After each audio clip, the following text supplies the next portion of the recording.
Gente, aqui é o professor Costa Neto e hoje nós vamos dar início ao conteúdo do segundo bimestre. Eu preparei para vocês uma série de conteúdos legais e eu vou começar falando de ilustradores, porque eu acho que é uma maneira de a gente falar de uma coisa interessante para a gente aumentar o nosso repertório, a nossa quantidade de referências e também para a gente verificar como que alguns ilustradores fazem uma leitura das questões da atualidade e eles colocam isso no trabalho deles. Esses trabalhos vão ser capa de disco, vão ser, ainda existem discos, né? Eles vão estar em revistas, eles vão estar na internet e é uma maneira interessante de a gente fazer uma leitura do mundo. Alguns desses trabalhos, inclusive, têm um diálogo aí bastante grande com o mundo das artes plásticas e não é incomum encontrar trabalhos de alguns ilustradores em galerias e museus.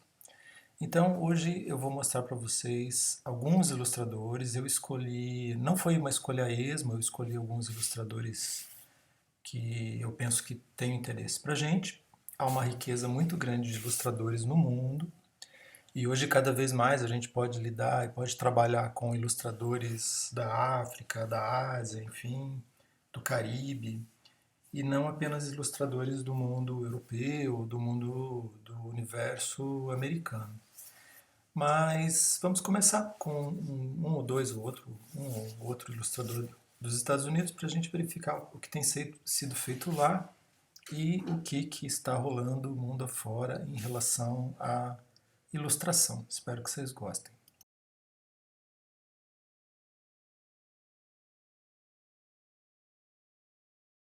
Então vamos começar com o Mike Bertino, que é um ilustrador, como vocês estão vendo aí, da Califórnia. Então, como é que a gente começa a fazer uma avaliação de uma ilustração? Então, eu vou passar algumas características para as quais vocês vão prestar atenção, para que vocês possam avaliar um ilustrador, um trabalho assim, sozinhas. Primeiramente, verifiquem se o trabalho é figurativo. O que é um trabalho figurativo? É que tem, por exemplo, personagens. Embora as personagens elas não são como aquelas personagens que a gente idealizou ou que a gente desenha como tal, como se fosse uma fotografia, um vídeo, nós temos aí personagens. Aí, no caso, vocês podem ver uma moça e uma pessoa, tem um corpo humano aí, mas com a cabeça de um animal, mas eles são personagens. São personagens estranhos? Sim, o sujeito tem a cabeça de um alce, algum outro tipo de animal, uma mistura aí de urso, alce, touro, não sei. E a moça tem asas nas costas, né, que parece que são dela. Mas nós temos aí uma figuração, nós temos uma arte figurativa.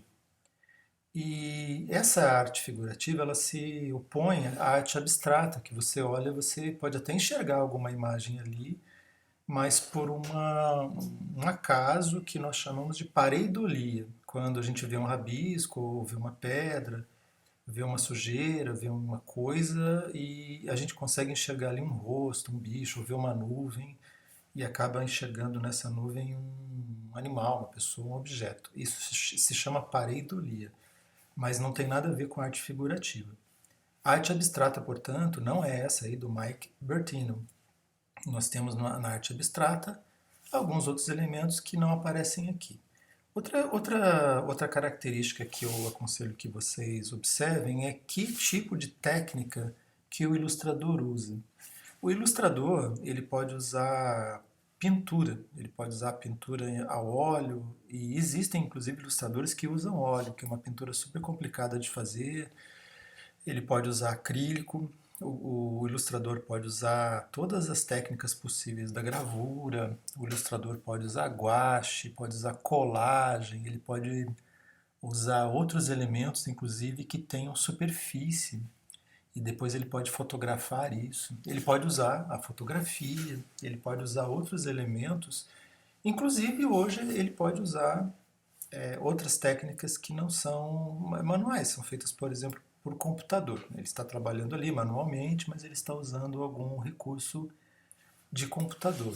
Então é interessante que a gente trabalhe com técnica. Uma outra característica importante que vocês veem é cor. Vocês podem ver que o Mike O Bertino usa bastante cor, tem umas cores aguadas aí no fundo, vocês podem perceber, esses tons de verde são bem aguados. Vocês podem perceber também que são cores bem fortes, principalmente esse verde aí que está aparecendo, a cor da camiseta da moça, do colete do rapaz. E outra característica também interessante que vocês vão ver é que o traço dele ele é bem marcado. Então a personagem tem um contorno bem marcado desse traço que você consegue perceber.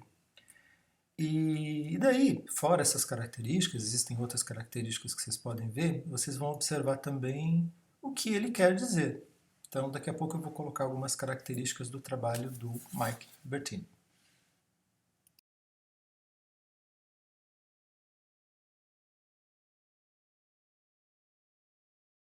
Aí nós temos uma outra ilustração do Mike Bertino, aí você tem vários personagens, diferentemente da ilustração anterior, em que havia um casal, e é uma variedade grande de personagens e não só pessoas, né?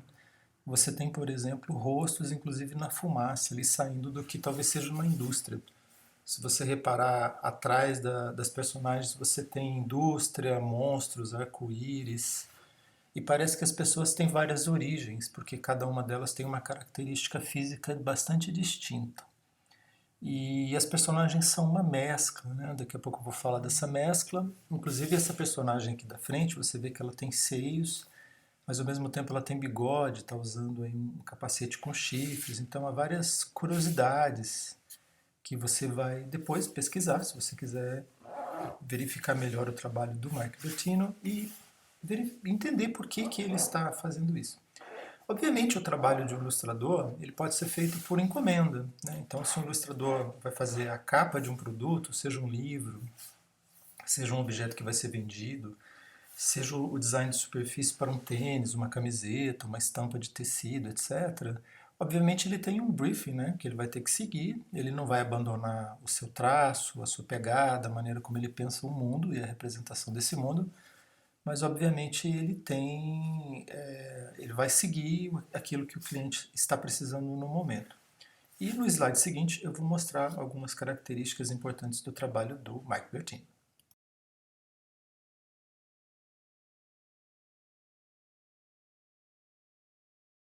Bom, vamos falar de algumas características particulares do trabalho do Mike Bertini. Tá? Primeiro, o trabalho desse cara tem muito a ver com crítica social.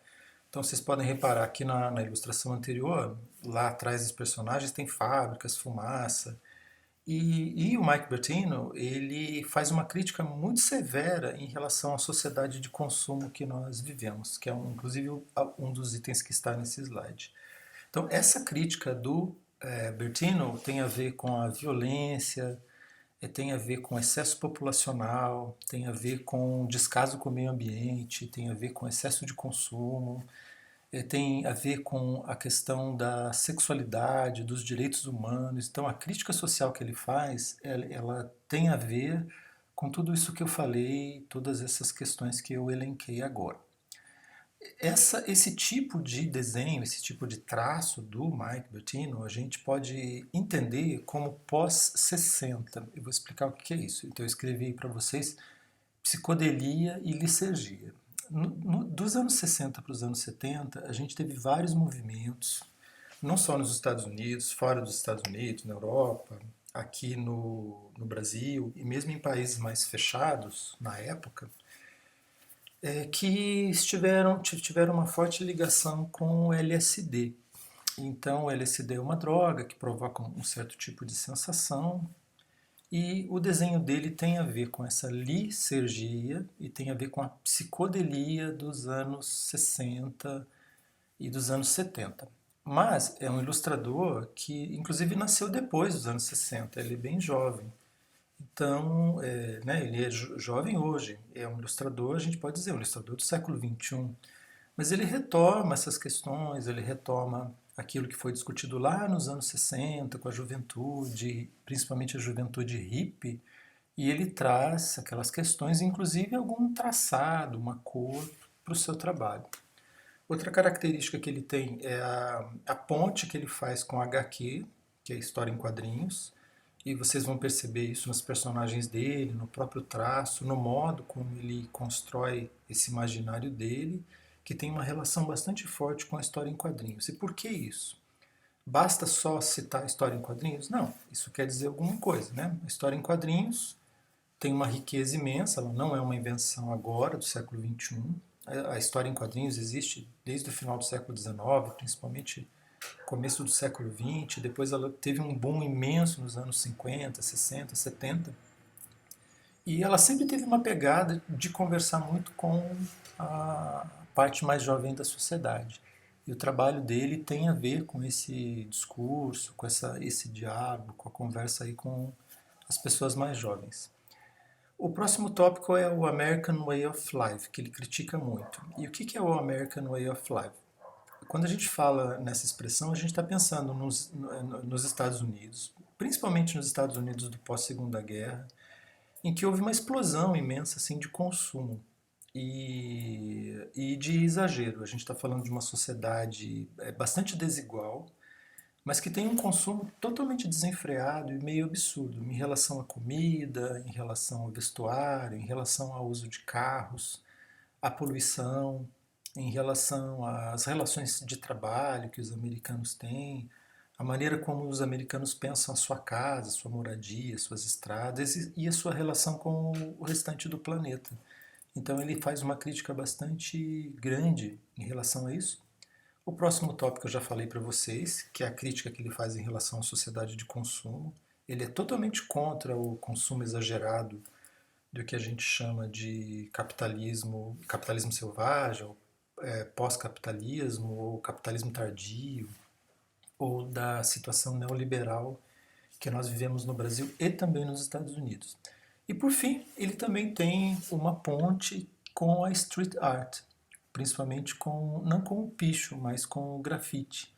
Então o trabalho dele, se você for olhar bem, você vai ver algumas características de alguns grafiteiros da sociedade americana e de outros lugares também com o que ele dialoga, porque para ele a arte tem que estar na rua e ela tem que ser vista e tem que ser acessível para as pessoas. Então por isso que ele tem um traçado também que tem a ver com street art.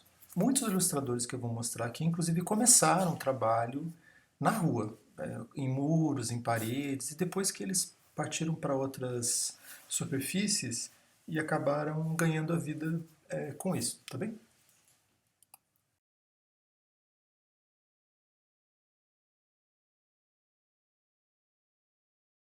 O próximo ilustrador que eu estou trazendo para vocês é o Bob Dobb, também americano, da Califórnia, e você já vê aí algumas características interessantes no trabalho dele. Então você vê, tem uma personagem que parece que é uma criança, né, mas ele tem aí uma cara de adulto, inclusive está com um cigarro na boca, mas ele está em cima de um brinquedo, que seria um brinquedo infantil. Mas esse brinquedo infantil, que geralmente é amarelo nos parques, aí no caso ele é preto, né? E ele está morto, você vê um xizinho no olho dele. E você tem esses corvos aí ao lado da personagem. Nesse muro que está rachado, também envelhecido, você tem, está escrito, né, não fume, mas ele está fumando. Está usando terno, inclusive. Tem um cano ali embaixo, em cima do qual há um símbolo de produto tóxico. Então a gente tem uma forma de desenho bastante radical, a cor do cabelo do menino, etc. Daqui a pouco eu vou falar qual é a pegada do Bob Dobb e por que ele faz isso.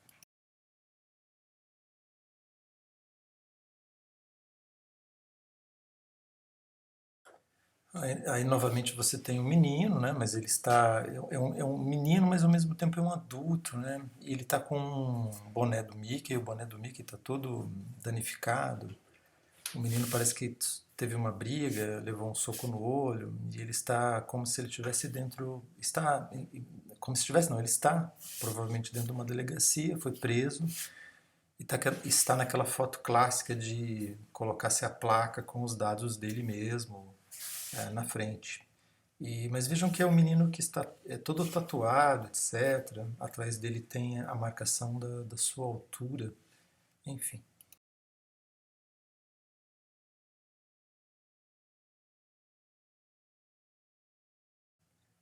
Aquele mesmo menino aparece de novo nessa imagem e está ali. É a primeira personagem da direita.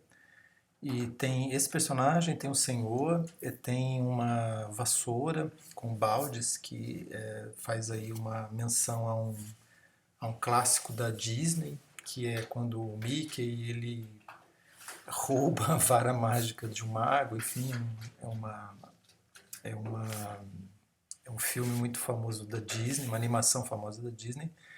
Você tem um homem que estava provavelmente fantasiado de Mickey e o próprio Mickey vestido de uma maneira estranha. Há uma outra personagem embaixo que é esse homem de chifres, né, que parece um demônio aí de cabeça vermelha limpando o chão. Provavelmente isso parece uma delegacia, tem ali na parede tem uma imagem de uma pessoa sendo procurada pela polícia. E muito provavelmente essa moça que está aí, ela vai escolher quem dessas pessoas é a pessoa que cometeu algum crime. Então, mas essa é a imagem, né? Vocês vejam que ele trabalha muito com aquele lugar comum do cinema americano e de outras coisas que eu vou falar daqui a pouco.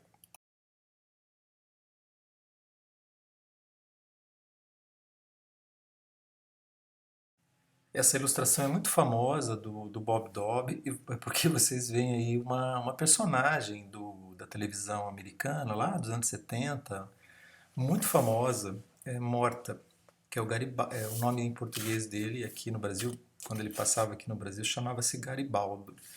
Então, o Garibaldo está morto aí no chão, a gente não sabe exatamente quem que matou, mas você tem esse menino com penteado punk e também com o boné do Mickey, né? E tá caindo uma coisa que talvez seja sangue no boné dele. E você tem aquela personagem que eu falei para vocês, olha aqui à esquerda, que é o diabinho de cabeça vermelha. Essa personagem também aí que está com capacete, veja que o capacete é um capacete que parece aquele capacete nazista, tá? Da Segunda Guerra Mundial, mas ele tem a orelha do Mickey. E o rapaz que está atrás, ele tirou o boné, mas ele está armado, né?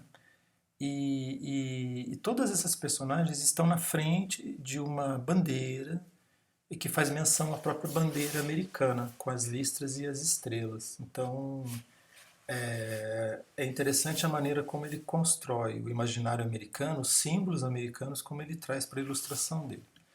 Uma outra referência que é mais difícil de perceber, essa forquilha que a personagem central está usando, veja que ele está usando uma forquilha numa mão e uma corrente na outra.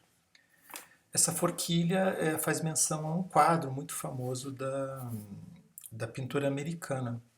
Então as referências desse ilustrador têm muito a ver com a cultura americana e com os principais símbolos dela.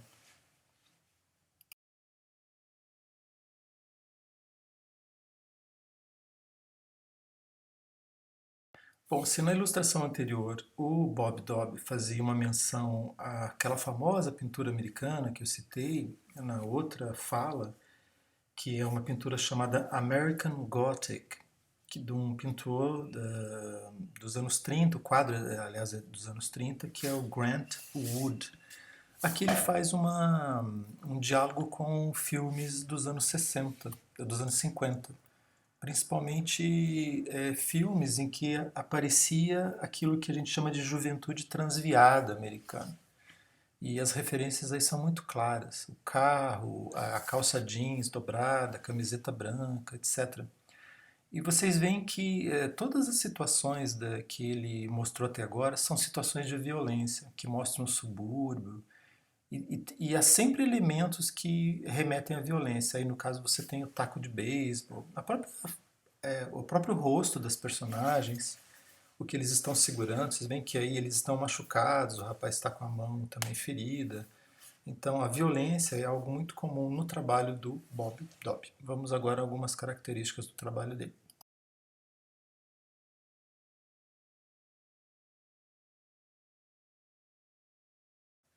Primeiro, você sempre vai encontrar personagens do mainstream. E o que são essas personagens? Por exemplo, o Mickey. O Mickey é um símbolo americano. O Garibaldo morto lá na ilustração. O cinema americano dos anos 50. Por exemplo, filmes com uma personagem que é muito conhecida nos Estados Unidos e que é um dos símbolos da rebeldia da juventude americana, que é o James Dean. Você vê que as referências de programas policiais, que são antigos na TV americana e também no cinema, mas que hoje você encontra naquelas séries que ainda passam na TV, como o CSI, o NCIS, que são programas assim de bastante audiência que passam no mundo todo. E você sempre vai encontrar personagens assim na ilustração dele, mas sempre numa situação de violência. Outra relação que ele faz, que eu já citei aqui, é o cinema. Eu já falei lá do cinema dos anos 50, por exemplo, mas não é o único. Há outros filmes que ele cita, geralmente. A animação, principalmente, aí ele faz uma ironia, até uma gozação mesmo em relação ao Mickey, os subúrbios decadentes americanos. A gente às vezes tem uma ideia dos Estados Unidos, e realmente é a grande locomotiva econômica do planeta, ainda são os Estados Unidos. Não sei se isso vai demorar muito agora com o crescimento da China, mas os Estados Unidos têm problemas muito graves em relação a subúrbios decadentes. A cidade de Nova York, até os anos 80, ela tinha problemas muito severos em relação à violência, com bairros extremamente violentos. E hoje você está tendo uma nova situação de subúrbios decadentes e violentos em vários lugares dos Estados Unidos.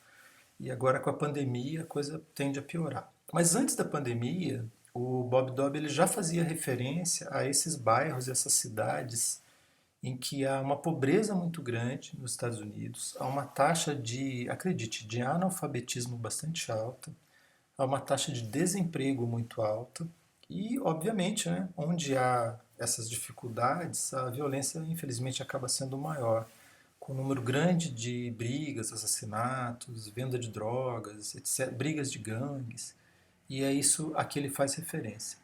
Mas ao mesmo tempo, ele também tem uma pegada muito interessante com as memórias de infância. Então, existe um universo, isso é muito interessante na obra dele, há um universo infantil na obra dele, mas é um universo infantil que não foi muito bem tratado. As crianças que aparecem ali, elas têm todas as características de um adulto problemático. Então é muito curioso perceber que ali nós temos uma infância, mas uma infância que foi maltratada. Seria interessante pensar num horror neogótico. O gótico é uma linha de literatura, pintura, desenho, que não é uma criação nem do século XX, ela é bem mais antiga. Mas aí nós temos o neogótico, que é uma maneira de trabalhar com esse lado escuro, sombrio, violento, que ele é cheio de alguns horrores aí. E aí eu deixei uma dica para vocês, de vocês olharem uma banda, na verdade é uma banda de um homem só, de uma personagem só, chamada Sopor Aeternos. Para quem não conhece, não estou falando para você gostar dela, mas eu gostaria que vocês dessem uma olhada nos vídeos do Sopor Aeternos para visualizar o que é esse horror neogótico e por que esse horror neogótico também aparece no trabalho do Bob Dobb. Facinho de encontrar, entra lá no YouTube e procura Sopor Eternos, vocês vão verificar assim, características do horror neogótico.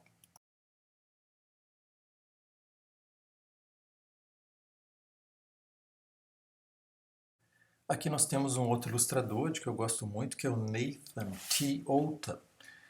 E eu tinha falado para vocês olharem na ilustração para verificar se ela é figurativa, se ela é abstrata. Olha só, aí nós temos uma personagem, né? Você vê aí que nós temos isso. Você poderia pensar, isso é um robô. Mas ao mesmo tempo, ele é um robô, mas ele tem as pernas, os pés de madeira, ele está numa situação bastante estranha. E daqui a pouquinho a gente vai falar um pouco disso, porque o trabalho desse cara tem muito a ver com o surrealismo. Então, o surrealismo foi vou chamar de escola, mas foi uma tendência da ilustração, da pintura, da literatura, até mesmo da música, lá dos anos 20, anos 30 do século passado. E foi uma tendência que não morreu. Volta e meia você encontra algum ilustrador, algum pintor, algum escritor que vai lidar com o que a gente chama de surrealismo. Daí seria interessante vocês irem atrás para entender um pouquinho melhor o que é o surrealismo. No cinema, por exemplo, você vai encontrar lá o Luiz Buñuel. E você vai encontrar outros criadores, talvez o mais famoso, que seja o Salvador Dalí, que lidaram com esse tipo de imaginário.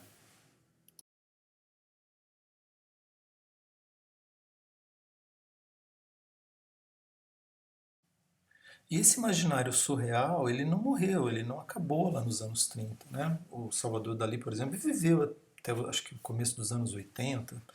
Então nós temos uma linha bastante grande, várias décadas de pessoas lidando com esse imaginário, e hoje a gente tem um diálogo muito forte com essa tendência de trazer o imaginário para uma ilustração.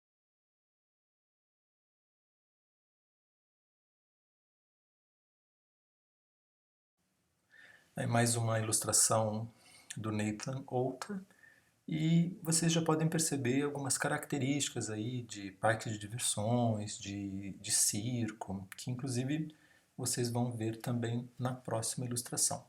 E percebam também nessas linhas que ele tem aí circulares, né, que tem muito a ver com a geometria pura. Ele adora trabalhar com aqueles elementos básicos da geometria.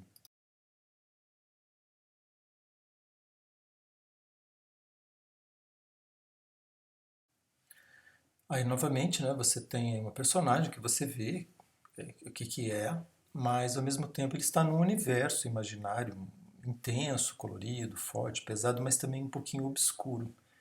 E aí, novamente, você vê elementos circenses, o chapéu, a camiseta que esse personagem está utilizando. Vamos agora para algumas características do trabalho do Nathan Ota.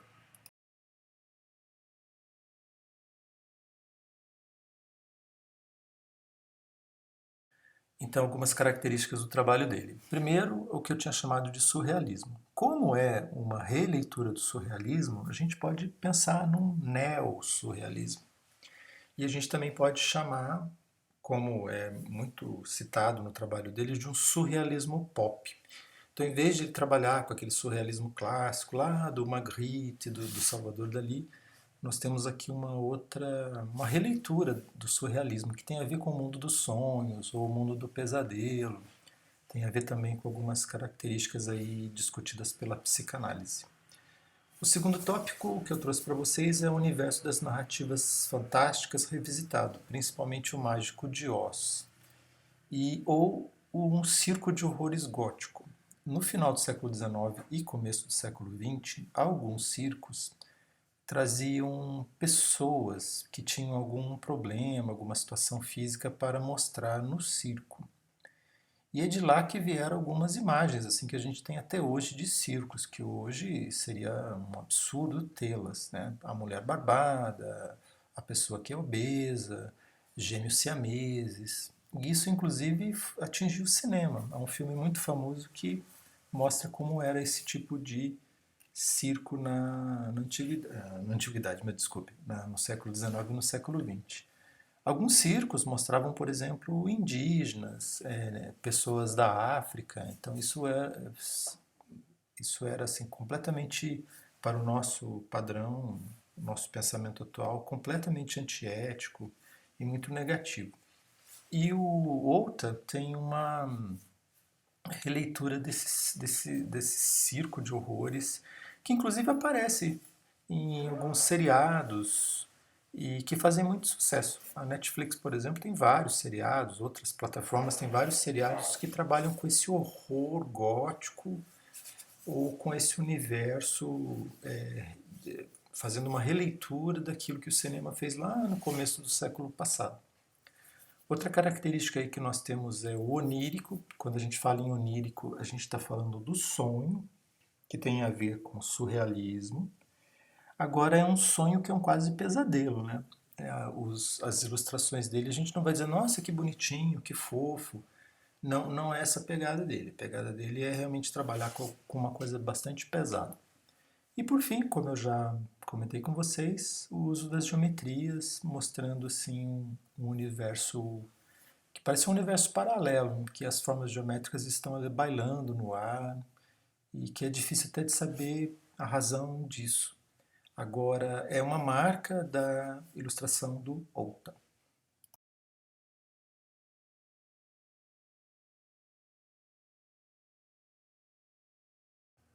Aqui a gente já muda de figura completamente. Eu vou mostrar algumas ilustrações do Christian Olson, que também é americano e que também é da Califórnia. Aí vocês podem ver que o universo mudou de figura.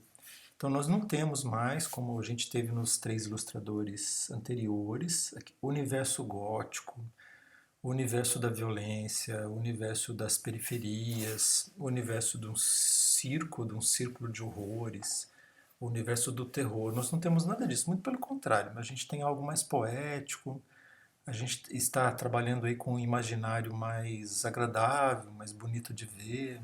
Então os elementos que você tem aí são elementos quase infantis. E, obviamente, por ele ter essa pegada, ele é muito chamado para fazer ilustrações de livros infantis mesmo. Aí você tem uma personagem, no corpo dela, ela tem ela ou ele, né, tem flores. Então a própria roupa da personagem é feita com esses elementos florais. E ele utiliza esses elementos florais também na própria composição da ilustração. Dos dois lados da ilustração vocês têm esses elementos florais aí subindo, como se fosse numa coluna. A divisão que ele faz é uma divisão bastante clássica, é diferente inclusive dos outros ilustradores que eu mostrei para vocês. Vamos ver outras ilustrações do Olson para a gente verificar as características principais do trabalho dele.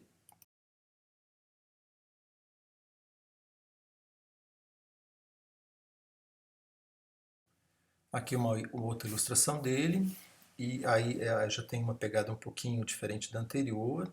Ele gosta muito de elementos culturais, como eu vou falar daqui a pouco, então não é de se estranhar que ele use elementos do Oriente, que ele use elementos do carnaval, que ele use elementos de mitos, de mitologias distantes para compor o seu trabalho. Então, ele deve fazer uma pesquisa bastante grande com elementos assim do Tibete, da China, do Japão, elementos da mitologia, das mitologias nórdicas, e não exatamente das indígenas e das africanas, como a gente vai ver daqui a pouco, ou em outros ilustradores mais para frente. Mas fatalmente ele tem um diálogo muito grande e uma pesquisa muito intensa e muito rica em relação a essas mitologias aí, norte da Europa e Ásia.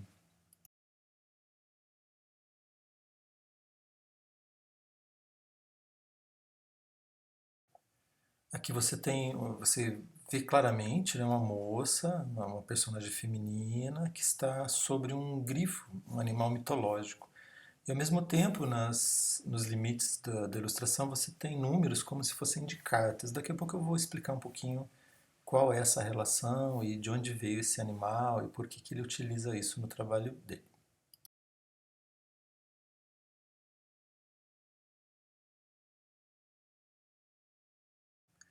Se nos outros ilustradores a gente tinha um diálogo lá com aquele circo de horrores, né, que eu citei, aquele circo que mostrava lá figuras estranhas, né, mesmo pessoas humanas ali numa situação muito horrível, aqui a gente tem uma referência ao carnaval, que é algo circense, mas é algo feliz, é algo bonito e que fica muito claro. Então, com essas geometrias aí bastante marcadas, esse ilustrador ele faz a ilustração, mas de uma maneira é, com uma outra pegada do que não aquela que a gente viu lá do surrealismo, da tristeza e da violência.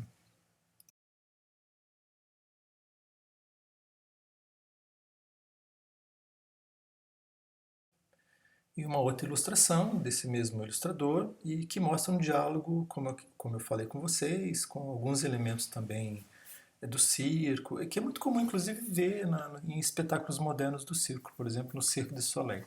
Mas ele tem uma pesquisa aí com ilustrações antigas. Se você procurar enciclopédias antigas, revistas antigas, você vai encontrar esse tipo de ilustração feito com essas geometrias aí que parece que tem volume.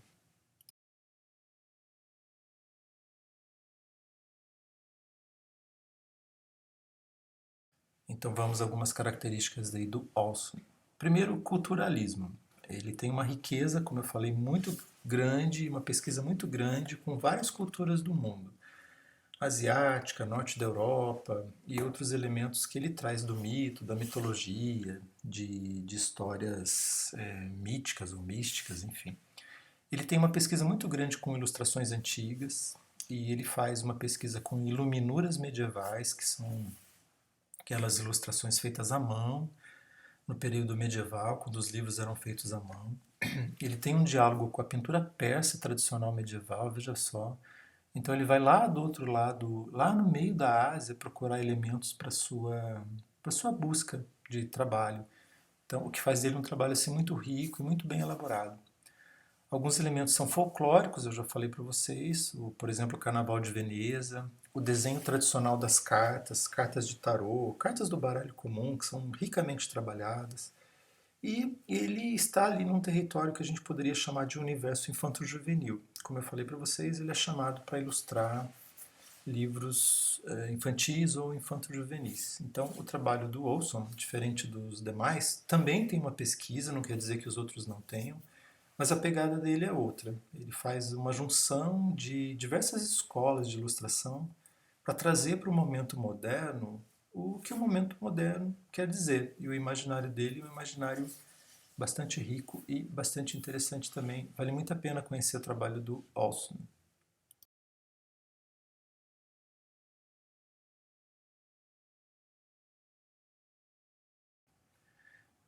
Agora eu vou falar de trabalho, falar um pouquinho do trabalho de uma outra, de uma ilustradora, para a gente ver que eu tinha mostrado só ilustradores homens e há uma riqueza imensa de ilustradoras mulheres que tem um trabalho muito bacana, vale a pena conhecer. E aí eu tenho o trabalho da Caitlin Keegan, que também é americana, mas ela é lá do Texas, ela não é mais da Califórnia, como alguns ilustradores que eu tinha mostrado lá do outro lado dos Estados Unidos. Eu gosto muito do trabalho da Caitlin Keegan, porque a pesquisa que ela faz é uma pesquisa sobre elementos de tradições, e às vezes de tradições familiares. Então, por exemplo, o galo, ele é um animal mitológico e ele é um animal simbólico em vários locais do mundo. Por exemplo, em Portugal. Em Portugal você tem o galo de Barcelos, que é o animal icônico de Portugal.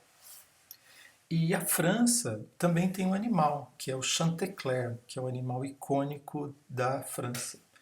E a Caitlin Keegan, ela procura esses elementos simbólicos de países e de diversas partes do mundo para fazer sua ilustração.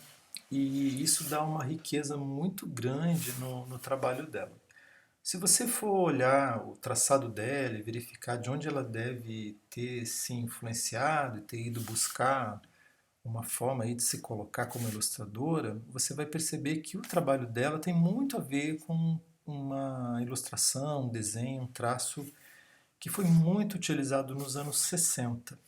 Então é interessante ver uma jovem que vai lá nos anos 60, provavelmente na época da avó dela, buscar elementos para fazer esse trabalho. E eu já vi uma entrevista com ela, eu não sei onde está essa entrevista agora, mas ela falando que ela gosta de lidar com elementos assim, familiares. Ela vai na casa de alguém, ela verifica uma coisa, uma xícara, um prato, uma tapeçaria antiga, ela fala, nossa, que interessante isso, e ela faz uma pesquisa com cor, com forma, bordado, por exemplo, e ela traz para o trabalho dela, o que deixa o trabalho dela assim muito agradável.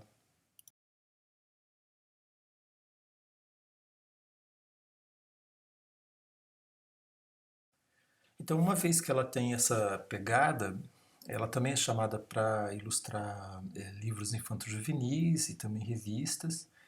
E aí você vê, né, tem uma lebre, um jabuti e alguns outros animais também. Então, isso poderia estar em qualquer livro que conta narrativas, né? Por exemplo, aquelas fábulas que falam da velocidade da lebre, da velocidade do jabuti. Mas sempre, como eu tinha falado no slide anterior, o trabalho dela faz essa pesquisa com elementos lá dos anos 60, de uma forma que era muito comum nas casas dos anos 60 você ter isso no sofá, na almofada, na parede, na forma de uma tapeçaria ou de um bordado.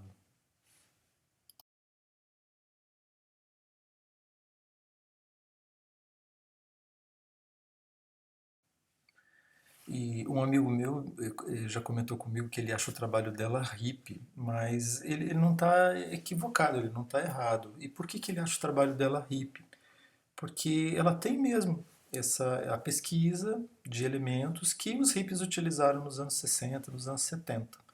Então, se você for até a Índia, se você for até o Paquistão, até o Sri Lanka, não é incomum, não é difícil você encontrar alguns elementos que vão ser muito semelhantes ao trabalho dela.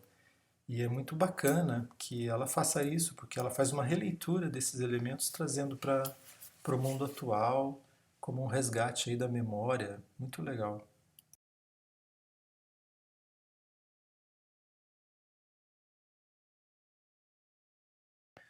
O que eu mais gosto nesse trabalho é o seguinte: a Inglaterra, no final do século XIX, comecinho do século XX, teve um sujeito chamado William Morris, que fez pesquisas com elementos e criou estampas. E essas estampas, elas foram não só usadas na Inglaterra, como foram muito usadas nos Estados Unidos.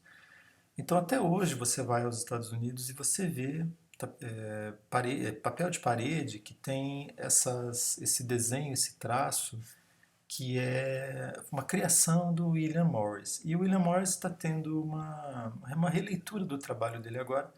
Inclusive, a Ateliê Editorial lançou um livro só com o trabalho dele recentemente, um livro novo no mercado. E o que eu gosto do trabalho dessa ilustradora é que ela vai atrás dessa ilustração tradicional, que é feita de papel de parede ou para tapeçarias, etc., estampas de sofá, de tecidos para sofás, almofadas, e ela traz para o mundo moderno. Então é muito interessante o resgate de memória que ela faz, tanto de uma tradição inglesa quanto de uma tradição americana antiga, que não é nem da avó dela, e da tataravó dela, que vivia isso, enxergava isso, tinha uma relação familiar direta com isso. E hoje ela traz e coloca nas revistas modernas, inclusive ela tem ilustrações que já foram feitas, eu já vi para revistas de moda também.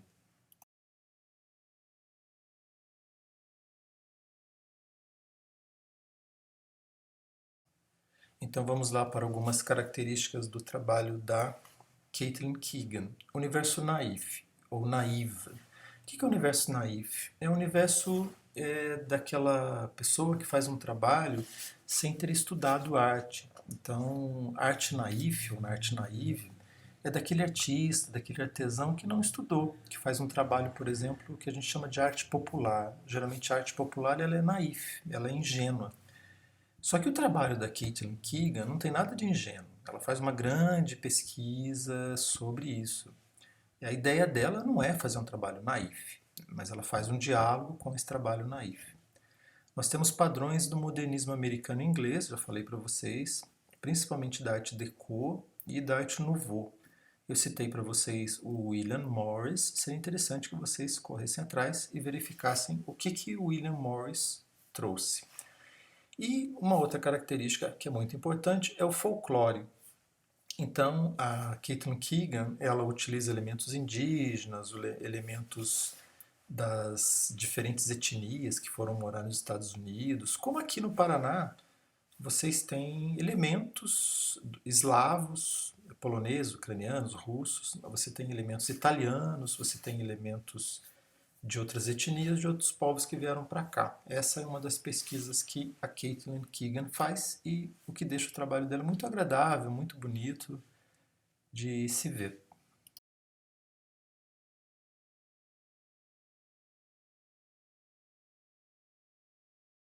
Bom, eu queria mostrar o trabalho da Tiffany Bouzic, do Arkansas, maior, porque é bacana ver o trabalho dela grande. Não foi possível aumentar essa tela, infelizmente, então eu vou ter que mostrar do jeito que está aí. Mas o trabalho dela é um trabalho bastante complexo, porque ela começa um traçado com a mão, depois ela vai com o computador e ela tem uma finalização muito rica desse trabalho. Vocês podem perceber que dos ilustradores que eu mostrei até agora é um dos ilustradores que tem assim um melhor acabamento e também um acabamento muito requintado.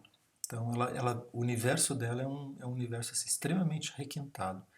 Aí você tem um mundo subaquático, né? Você tem vários animais subaquáticos, você consegue verificar que é um trabalho figurativo, mas ao mesmo tempo há uma releitura desses animais montando um mundo imaginário, que tem também a ver com um pouquinho aí do surrealismo. Eu vou mostrar outros trabalhos que ela fez para revistas, e aí eu falo de algumas características do trabalho dela ao final.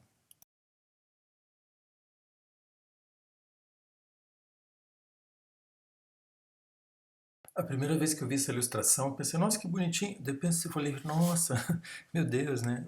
Você tem um cervo, um filhote de cervo, alguma coisa dormindo, mas ele está cercado de animais peçonhentos, né? Tem aranhas, escorpiões, lacraias, assim, são todos animais venenosos.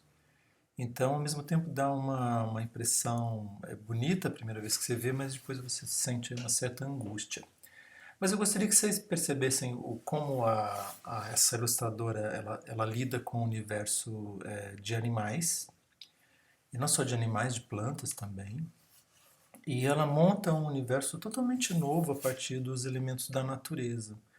E você vê a riqueza de detalhes do desenho dela, do traçado dela, por exemplo, no pelo do animal, né? De uma riqueza bastante grande. Deve dar um trabalho terrível para fazer.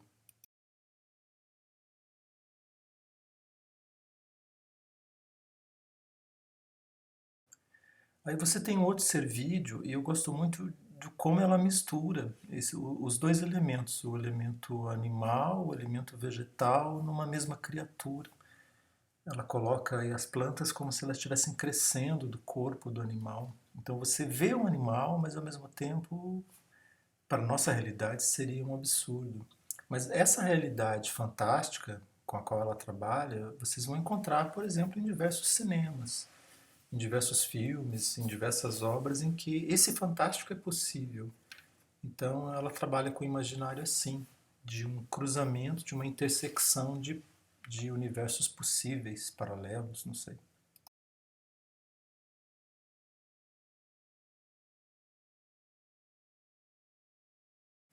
E aqui você tem uma ilustração dela que faz um diálogo aí com ilustrações tradicionais da China. E, enfim, no próximo slide eu vou falar de alguns elementos principais do trabalho dessa ilustradora.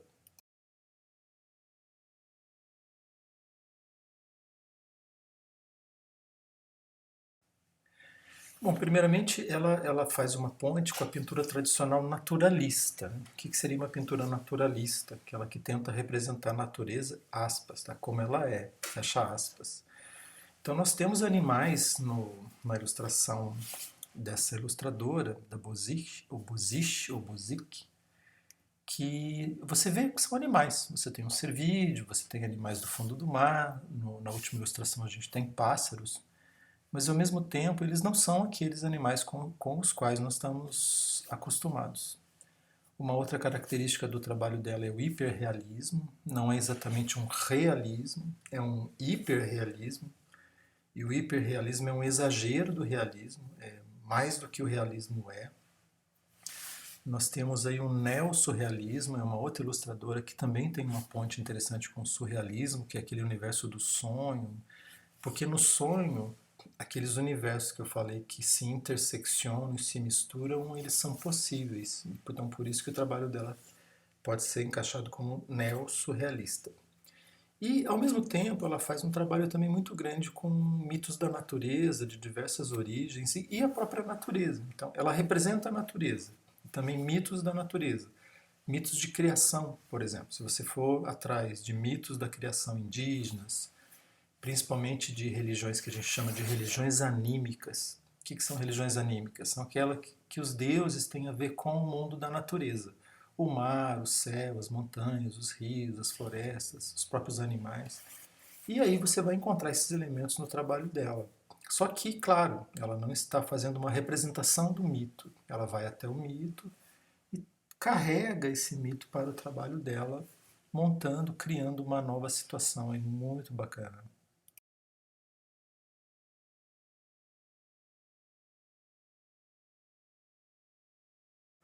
Aqui vocês têm um outro ilustrador completamente diferente do que eu mostrei até agora e completamente diferente da ilustradora anterior. Você tem o Greg Gossel, do Wisconsin, e é muito claro de ver as referências do trabalho dele. Primeiro, ele tem uma referência indireta com os quadrinhos, porque a referência direta do trabalho dele é com um pintor pop americano que é o Lichtenstein. Então, a primeira coisa que você vê de cara no trabalho dele é essa releitura que ele faz do Roy Lichtenstein.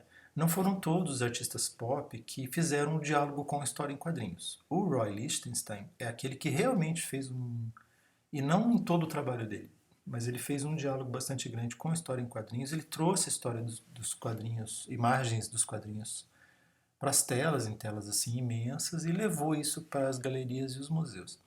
A outra característica que vocês veem de cara é aquele tipo de situação que ocorre na rua quando uma pintura, uma pichação, um grafite, uma colagem é colocada em cima da outra.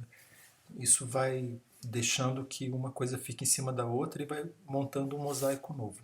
E algumas cidades no mundo elas são famosas por isso. Por exemplo, a cidade de Berlim, que tem ruas que são feitas para isso. Os artistas de rua vão lá e vão colocando o seu trabalho em cima dos outros. E depois chove e um trabalho vai descascando e vai mostrando o trabalho que está por baixo.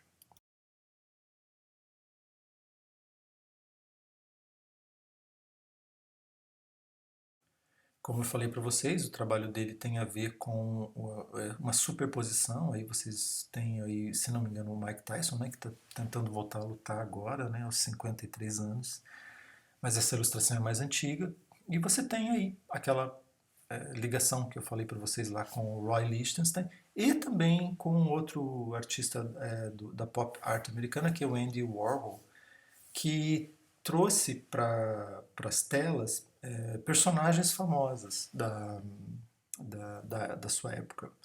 E ele vendia essas telas por preços absurdos, pintava as pessoas, assim, às vezes numa série, mudando a cor, e acabava vendendo esses trabalhos por uma fortuna. Ganhou muito dinheiro com isso. E aí você tem esse ilustrador fazendo uma ponte com a arte pop, o Andy Warhol, o Roy Lichtenstein e também a arte de rua, colagem, pintura, grafite.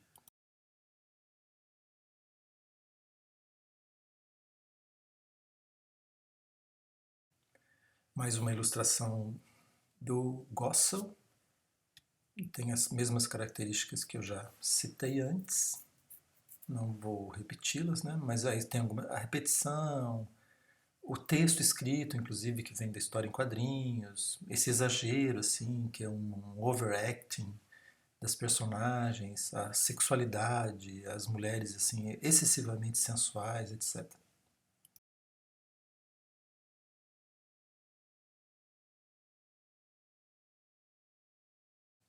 E, obviamente, como não poderia deixar de ser personagens de super-heróis também de histórias em quadrinhos ou da animação. É que você tem, né, uma das personagens mais famosas dos quadrinhos e da animação americanas, que é o Batman.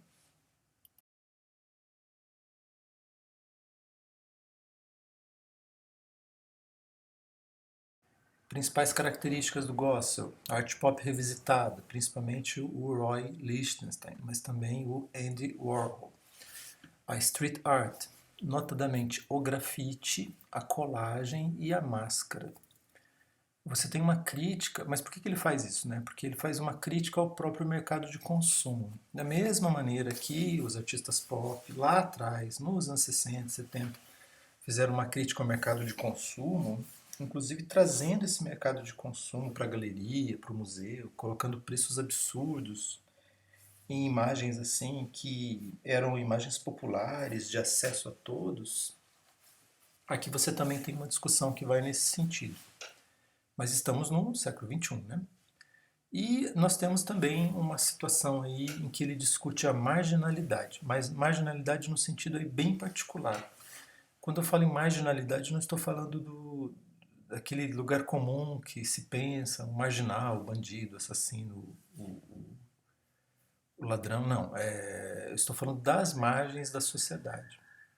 Onde que o grafite aparece? Né? Onde que o picho aparece? Onde que a colagem, essas máscaras aparecem na rua. E principalmente em becos, e principalmente em lugares pobres. E claro, quando um pichador, um grafiteiro, ele consegue, ele pinta um prédio que não é das margens sociais, né? Há uma crítica ali, há um ato ali. E o trabalho do Gossel tem muito a ver com essa arte de rua. Inclusive, se não me engano, ele começou fazendo picho mesmo.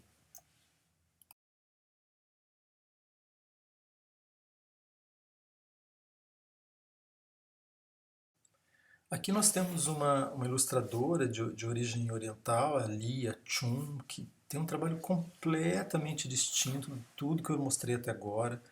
O trabalho dela beira o abstrato. É um trabalho figurativo, mas algumas ilustrações dela são absolutamente abstratas. E esse trabalho, assim, bem marcado, parece que foi cortado com estilete, é isso mesmo. Esse trabalho em particular, essa primeira ilustração, tem muito a ver com a gravura em madeira, que é a xilogravura, mas a mais rústica possível.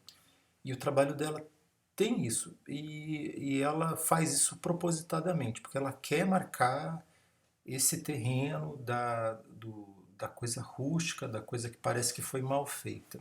Mas não é isso. Né? Em verdade, ela tem um trabalho de bastante requinte. Esse trabalho é um trabalho diferente dos outros que eu vou mostrar, mas eu quis mostrar para lembrar que você pode lidar com técnicas antigas. Não quer dizer que você sempre vai ter que ser escravo da tecnologia, porque você pode usar técnicas antigas. Inclusive, as técnicas antigas trazem resultados muito legais para trabalhos de ilustração, etc. E você pode usar isso no universo da publicidade. O resultado vai ser muito bom.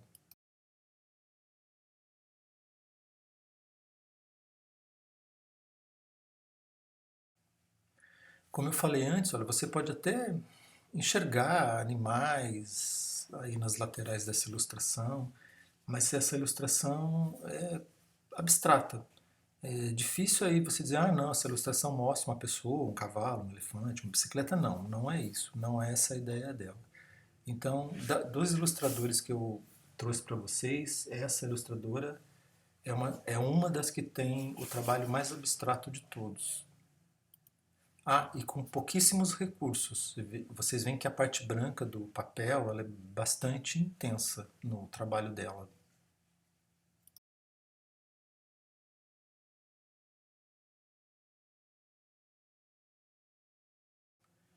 Aí uma outra ilustração dela tem um Dunnett gigante ali no meio, mas ele está cercado por cactos também gigantes. As pessoas ali são minúsculas no meio.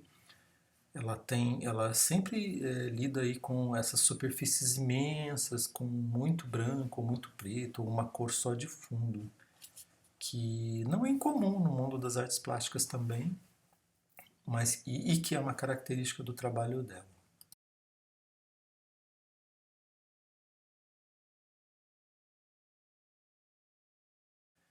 Outra ilustração dela, para lembrar, para a gente ver mais algumas características marcantes, né, do trabalho dela. Volta a falar do espaço em branco. De, vocês veem que nos limites do desenho você não tem uma linha.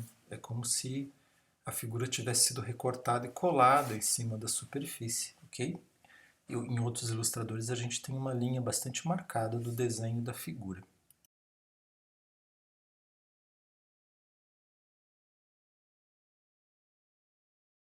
Características do trabalho da Lia, arte digital, embora ela faça um diálogo com artes tradicionais, o trabalho dela é digital.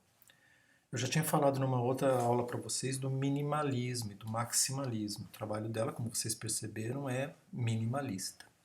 Não sei se alguém chegou a perceber, mas ela tem um diálogo com games muito forte. Ela adora isso e ela crê que os games possam trazer um resultado bastante interessante para a ilustração. E o universo também surreal. Vocês veem que interessante, né? Vários ilustradores lidam com elementos do surrealismo, mas fazendo leituras diferentes do surrealismo. Cada um tem uma leitura muito particular, muito própria do surrealismo, que dá uma diversidade bastante grande para a gente.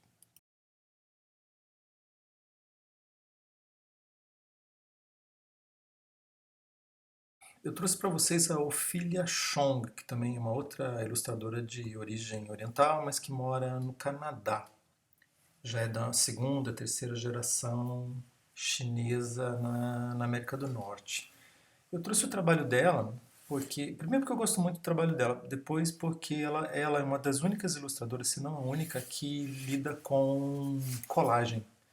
E ela utiliza a colagem de uma maneira muito bacana. Primeiro, ela pega imagens da pintura, da ilustração tradicional, e depois ela faz recortes em papel, ela cola isso, depois ela fotografa e faz a finalização digitalmente.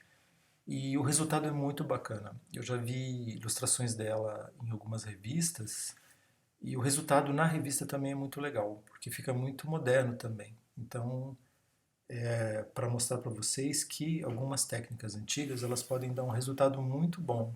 Então nós não precisamos ser escravos das novas tecnologias.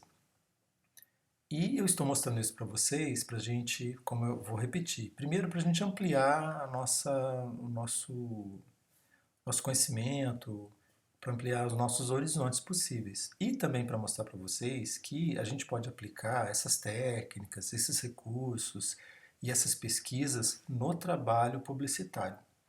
O melhor publicitário é aquele que tem um arco maior de possibilidades, de referências. E por isso que eu gostaria que vocês conhecessem artistas, filmes, ilustradores.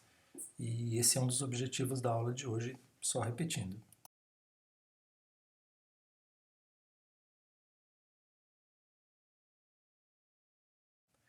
E vejam o trabalho dessa moça, Lauren Massef. E ela tem um trabalho que dialoga primeiro com a gravura em metal, depois com lápis e também com um desenho feito à ponta, a caneta de ponta. Então, como eu tinha falado antes, técnicas tradicionais elas podem dar um resultado muito interessante. É um trabalho minimalista, mas ao mesmo tempo é um trabalho muito forte.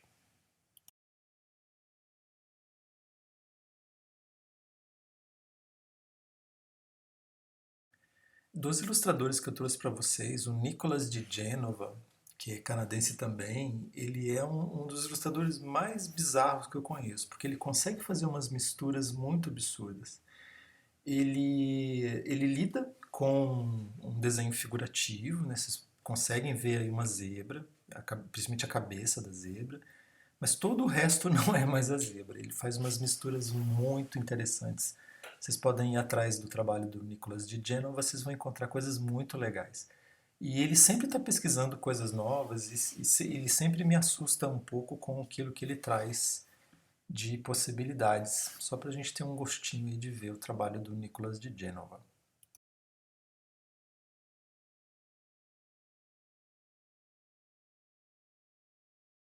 Bom, eu vou parar a aula aqui hoje, porque senão ela vai ficar muito longa. Mas olha só, eu fiz uma lista para vocês de algumas características que são muito interessantes sim, nesses ilustradores. Eu mostrei hoje ilustradores mais dos Estados Unidos e do Canadá. Outro dia eu posso lidar com ilustradores de outros lugares do mundo, principalmente da Ásia. Mas veja algumas características aí que já apareceram, que vão aparecer nos próximos ilustradores na aula que vem. O universo infanto-juvenil. Procurem lá, veja se vocês localizam o que são os kidults. O universo das grandes cidades, principalmente das megalópolis. Esses ilustradores lidam com universos paralelos que aparecem muito no cinema, nas séries, etc. Mundos fantásticos, mundos mágicos, mundos mitológicos. Aparece muito o universo do sonho. Esse universo do sonho tem a ver, em grande parte das vezes, com surrealismo. Nós vimos aí alguns ilustradores que lidam com o universo lisérgico, que é aquele do LSD lá dos anos 60 e 70. A gente tem um diálogo aí com a street art, a gente tem um diálogo com a arte pop, a gente tem um diálogo com, os jogos eletrônicos, tudo isso fazendo um diálogo. Bom, e por que eu estou mostrando esses ilustradores também? Fechando a aula de hoje, eu gostaria de lembrar o seguinte: o trabalho do publicitário, às vezes vai passar longe aí do trabalho dos ilustradores, né? Então, a ideia aqui não é a gente falar de ilustradores, falar de ilustração, porque o curso nem é de design e também não é de ilustração. Mas, repetindo, eu gostaria que vocês aumentassem aí o leque de referências que vocês têm e também que a gente aprendesse um pouquinho com os ilustradores e até para entender por que o ilustrador faz a ilustração que ele tem feito. Nós não podemos fugir dessas referências e dessas situações aí vividas por eles. O publicitário ele vai trabalhar com isso no seu dia a dia também. Na aula que vem eu vou falar um pouquinho mais dos ilustradores, a gente vai fechar essa parte aí da ilustração para a gente seguir para outros territórios. E aí eu vou voltar a falar da ilustração e da importância dela para a formação do nosso repertório e do nosso arsenal de conhecimento. Agradeço a atenção até aqui, espero que vocês gostem. Qual que vai ser a tarefa de hoje? A tarefa de hoje é o seguinte: vocês têm uma sequência aí de vários ilustradores e vocês vão escolher uma só ilustração e eu vou marcar um dia para vocês. Eu vou ficar lá no chat ou no Zoom na aula que vem e eu vou querer saber o que vocês acharam desse ilustrador e quero saber que característica que vocês viram nos ilustradores, no ilustrador que você vai escolher, que chamou a sua atenção, tá bem? Já tem uma listinha aí pronta, mas se você encontrar outras eu vou ficar bem feliz. Até lá, até a próxima, abraço.